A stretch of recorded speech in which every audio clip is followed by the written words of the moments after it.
No Man's Sky and fart technology? It's GNT.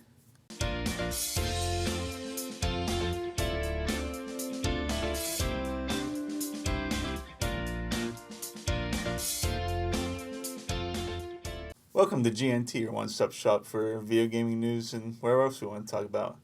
I'm Nick. And I'm Brandon. Today we're going to get started with some No Man's Sky. All right, so No Man's Sky was released on the PS4 on Tuesday and the PC yesterday. Unreal. Really good game. Lot of potential for the sheer fact that such a small development team made such a big game. Probably not for everybody, but I myself am enjoying it a lot. Yeah, I've played, I think I have a few hours into it. And yeah, it's not for everybody. If you're looking for a big story to lead you through a game, or I don't know, I would call it like a campaign mode or something. I mean, it's a campaign, but you might not enjoy it. I mean, you really do have to lead yourself. I mean, it just drops you into this huge world and says, okay, go ahead. Yeah, there is a little guidance, but it's not like it's real rigid like a lot of games. It's very open-ended, and basically you can do whatever. It's not a real combat-heavy oriented game, but that's not to say there isn't combat in it. Yeah. It is a very resource management heavy game. Oh, yeah. But not to the point where it becomes... It's very manageable. I myself would have been turned off by the fact if it would have been too much, you need to do this, you need to do that. It's very... And it's also situational, depending on which planets you go to. Yeah. And I think that's the kind of thing that I like. It's like, if I get to a planet and it's got a harsh atmosphere and my life support dwindles fast, I leave. Yeah. I mean, there's just so many planets out there. It's not worth... in my opinion, it's not worth wasting my time on that planet. I can go to... I've hit a number of planets that the conditions are perfect or very manageable, and they've got resources, and they're just fun to explore. I mean... Oh, yeah. And I found a planet, and it did take my life support down fast, but also, and I don't know if it was just the area I was in, it had a ton of, I forget what it is, the red... Thorium? Yeah, Plutonium? It had plutonium. Plutonium. So I could stock up on it, and it wasn't bad, but yeah, that's if it's too bad, then you can, like you said, you just go find another planet. You can find whatever planet you like to be on, and then do whatever you want. And it's just the variety. I mean, the different ships. I like finding the different ships, even if some of them I can't buy, or some of them don't have the good amount of slots to make them worthwhile. I'll sit in a space station and watch ships come in and out for an hour, and check them out and see if one of them's, available or are available to me to purchase. But I was in one space station and I found a ship and I liked it and I almost bought it, and it even had an upgraded warp drive, which I thought, that's pretty cool. So I thought, well, maybe moving forward, since I've been to a number of systems, they'll have advanced warp drives. Well, then the next system I went into, they didn't, but I found a ship I really liked, so then I ended up buying it. But there's just so much variety. I mean, in the planets and the atmosphere, and then what you find yourself doing. I mean, like I said, I like to do the ships, but I found a planet that was good on resources, and there was a lot of little space stations around, and I found myself jumping from little station to little station, gathering, the stuff inside the stations and stuff, and really, I spent hours doing that, whereas before, my night's adventure was on one planet, resource mining, because I thought I'd hit a gold mine, figuratively speaking, and literally, because there was gold on it. Yeah. But, It's just it's really enjoyable if you don't need to have your hand held, or you can make, if you have that drive to kind of push yourself that I want to do this, and you go and do that. And with the number of planets and solar systems and everything available, I mean, could it get old at some point? Maybe, but Yeah. it's just so open ended. I find I think it's going to be one of those games that you can go back to time and again, pop it in, pick it up wherever you left off, get right back into it, have fun, and then not worry about missing out on anything. It's not like recently I got back into Destiny, and that was a little hard because I had left off. I'd quit at the first expansion, but I did the storyline for the second expansion. I did the storyline for the third expansion. I'm getting to a point now where I'm getting my light level up, and it's fun, but I feel behind. Whereas in that game, it's not like you feel behind. No. And well, I keep running on here. Another thing that I liked about it is that it goes back to that whole non-realistic graphics thing we talked about. It has its very own art style, and it plays well to the whole nature of the game, and it's just amazing. Right. I remember when I first started out. You start out you have to fix your ship to get off the planet. And I spawned in, and there was this huge gold mine. I was like, holy crap, like gold. So I started digging, and it took a long time. And my life support started getting low. I was like, oh, crap, I better get the stuff I need to survive before I keep digging this gold mine. But yeah, you can focus on different things. And there is some combat, like, I forget what it's called on your multi-tool. Like, Boltcaster. Yeah, the boltcaster. I haven't done anything with it, but if you wanted to, you could focus on that and upgrade that and, really kick butt with that. Yeah, and then there's even further upgrades beyond that. And you can even upgrade your mining laser itself to be a combat tool. Oh, okay. So it will inflict damage upon enemies. But it's just one of those things where, to me, I do a little bit of combat, but I'm looking at multi-tools. I want the main priority to be the mining. So I found a laser or a mining tool, multi-tool, that has a lot of mining attributes to it. Whereas I've seen people with the multi-tools that have a lot of combat stuff on them. So it's, like I said, it's really just on how you want to play the game, and really enjoyable. I'm really happy. And plus, like I said, small development team, I'm really happy to see that this game went as big as it did. Now, of course, there's people out there that are having issues and that are critiquing certain things about it, and you're always going to have that. You're not going to be able to please 100% of the people. No. What I think about this game is, I think it's, for me, I had followed it for a while, and now that it has come out, I think it's pretty much stepped up to all the things I expected from it. A lot of people are complaining about the multiplayer aspect of it. And would it be neat to play with other people? Yes. But this game is, like I said, a make-your-own adventure. So I wouldn't expect someone to hop in with me, or us to meet in the galaxy somewhere and say, okay, well, I want to do this, and that person at this point is going to say, well, I want to do this, and it's. I mean, you could have common goals, but I don't think that's a game-breaking factor for this game, or a game. I think this game does such a good job in everything that it does, that aspect of it is really a moot point for me. Yeah, I do think it would be cool if they had a planet like Coruscant or something like that. Maybe a place where you go, sell your stuff, maybe like a social area, kind of like in World of Warcraft, where you had the auction house or something like that.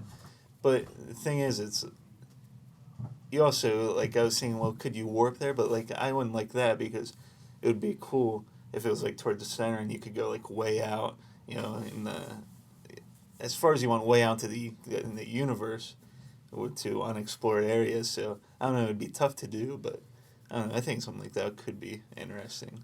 And they're going to continue to work on it. They've Yeah, already said that. They've already brought in people to help with resolve the issues that people are having.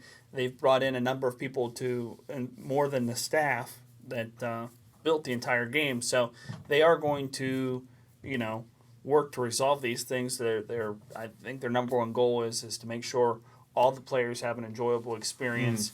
And really, I mean, some of the hiccups they have, I mean, I wouldn't consider them game breaking, no, but I'm sure the people that have had those issues are upset. But it seems like the developers trying to work these as fast as they can. yeah, yeah. Whenever I started playing it, it was a little stuttery. I just thought it was my computer because my laptop's getting old. But Sean Murray, the founder of Hello Games, did respond on Twitter with some ways to try to remedy, and he said that they were also working on it. So, but there were 212,620 people playing whenever it launched on Steam. So, I mean that's a lot of people to hit the game right off the bat. So, like you said, I don't think it's anything game breaking, but it was a little bit of an issue right off the start. Xbox One beat PS4 in console sales for the first time in a long time. I didn't check to see how long it was, but they beat them in July. Hours spent on Xbox consoles were up 18% from the same period last year, which, I mean, I'm sure Overwatch helped them out. We were talking about that last week, how much people have been playing that. I think also the thing is there's so many PS4s out there that it's to the point where people that maybe want to try an Xbox are able to purchase that, and maybe that's Yeah. why the sales are fluctuating like that. Or it could be the fact that the price point on the Xbox Ones were coming down since the Xbox One S was launching. Mm-hmm. It's still to the point where if you go to GameStop and you are trading in a console, you will get more for a PS4 than an Xbox One. Yeah. Which I mean, I think both consoles are really good. They both have their merits. The new Xbox One S is nice. I think it would be a completely different story between the Xbox One and the PS4 if the Xbox One S was the console that came out 3 years ago. Yes. Yeah, I think, in agree. fact, it might almost be. Now, besides the 4K, I know the 4K and HDR weren't really big back then or even existent back then, but Yeah. if you were to bring out that console in that size and the looks, I think it would be a completely different game. I think it would be really close. I don't think the PS4 would have had the, huge lead that it did if both those consoles were relaunched as they were now. Yeah, I agree. Then Ubisoft has created a device to help immerse players into South Park, The Fractured Butthole. It's called the Nauseous Rift, and it's actually a thing you put around your nose, and it releases a fart smell as you play the game. And farting is a big mechanic in this game as, the player. That's one of the powers, I guess, you have. And I watched the video they put out for it was hilarious. Because it was a very serious video, like when other companies release like the Oculus Rift. But it was all about farting, and so it was really funny. And they said players at Gamescom next week will be able to try it out. I don't know if they're going to release it, but if you go to Gamescom, you'll be able to try it. So. I like to see this kind of thing. It's even though it's probably going to be a novelty thing. I like to see game companies stepping out of the norm and trying to be humorous. I mean, is it a practical thing? No, but it keeps the gaming gaming is so serious sometimes that you have games like No Man's Sky and then this South Park RPG coming out that you see the lighter side of games, you laugh, you enjoy the time, it's not so serious. With things coming out like the E-League where it's becoming more competitive, you have games like Overwatch, which that's a multiplayer only competitive game. It's all about winning and sometimes if you're good at the game and you win, then that's fun. But these people that aren't as good as the game that might get frustrated, it's good to see companies coming out with these games that you can laugh and enjoy, and it's not all about the multiplayer or beating someone else. It's about having an experience that you can enjoy on your own. Yeah, and I agree. It's kind of nice having a company or a game like this. It almost just kind of reminds me what the point of gaming is to have fun, at least for me. And you're right. You kind of sometimes you get caught up in this more serious games, and a game comes out like this, and it's like you can laugh. It's like, okay, yeah, that's what it's about. Yeah, and going back to No Man's Sky, I mean, if you play that game and you die, you're not upset. I mean, you may have lost some resources between your save, but it's nothing that's you feel so upset about that it's going to make you put the game down. You're going to be like, okay. And you can always go back to your where you died and collect those resources back. So there's really no penalty for trying things out, for experimenting, for exploring, I guess. They've noted that a lot of the caves in No Man's Sky you can get lost in because they're just so vast that it's easy to get it turned around in them and not know your way out. But just the sheer fact that, well, if you went deep into a cave, died, and then you had to go back in to get your resources, then you might die again. But it's one of those things that still you're at the point where I don't think that you're going to be too upset if you die in that game. No, I haven't died yet, but I didn't know you could get resources. That's nice. Yes.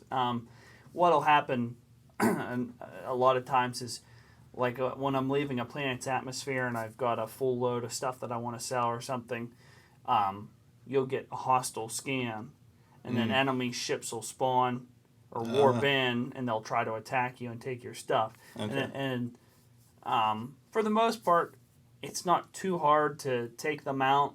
Now, I just upgraded my ship, and its attack's a little different than my old one. So I was in one space combat scenario, and I ended up just ducking out by going back into the atmosphere of the planet, which worked. It's a viable tactic. So it's one of those things where it's kind of trial and error. At that point, I didn't really want to mess around. So like I said, I just went back in the atmosphere, and that's cool. Enemy didn't follow me. But just going back to how you can play however you want. Like I'm kind of planning on just getting a big ship, be able to hold lots of stuff. And then if I do get attacked, I might be in trouble or on the other hand, you can get a fighter ship, but you can't hold as much stuff. So it's cool. There are different ships for different things that you can accomplish. And also to note that you can increase your inventory in your backpack slots. The max is 48. Oh, okay. And depending on, you could find a planet that could have a lot of drop pods that you could, if you have the finances, because after the first backpack upgrade, I believe they start going up by increments of 10. So it's 10,000, 20,000, so on and so forth. I just watched a player that wasn't very far into the game and got his 48th slot already in his backpack, which is huge. Yeah. So, you do have all that room in your backpack, and the thing about that is that's never going to go away. Your ship, if you upgrade your ship, you're going to change the amount of slots that are on there and stuff, but your backpack's the one kind of permanent thing that you have in the game. So to max it out early is probably one of the best things you can do, because it's going to be your mainstay, and that's always going to be there with you. So. Yeah, it's true. Summon Gain 2 Health. I like that. That's a good card. Yeah, that's cool. That's a good card. Yeah, that was just a normal one. Nothing. 1, 5. It's not a guard though. No. Last one.